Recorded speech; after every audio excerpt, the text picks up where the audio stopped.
یو سنګدله پلار خپله لور ژوندی ښخوي چېرته په نوښار کې یو سنګدله پلار خپله لور ژوندی ښخوي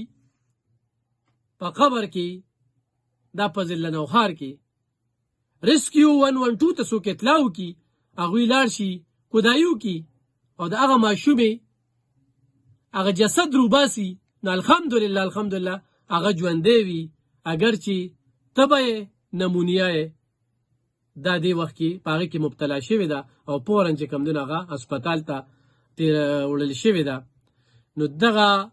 اوس دې وخت کې صحتیاب ده او هغه ډسچارج شوې ده او مور پلار چې کوم دی نو هغه د دې د خپلولو نه هغه انکاري دي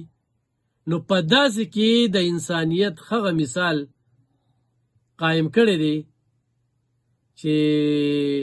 هغه د آرمي یو میجر دی او هغه دغه ماشومه په خپله غېږه کې اخیستې ده زه هغه ته سلام پیش کوم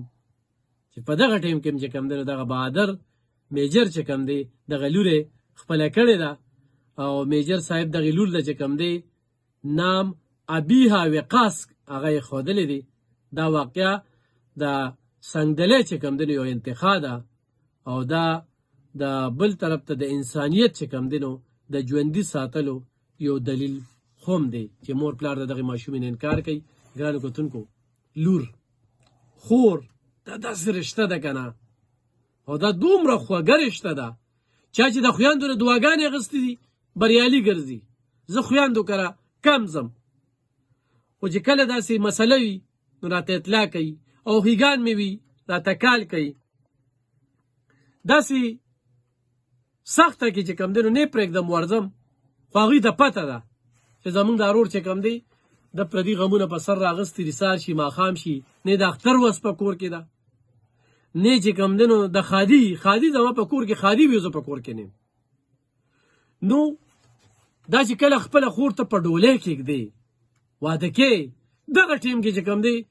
چې روري نو د هغه زړه دردونه چې کوم دی هغه ته پته لګي چېره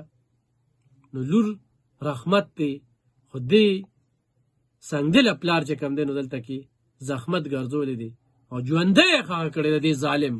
ژوندی یې ښخه کړې ده نو هغه چې کوم دی نو ریسکیو 112 چې کوم دی نو هغه مهې ته ایسته ده او دا یو ډېره افسوسناکه پېښه وه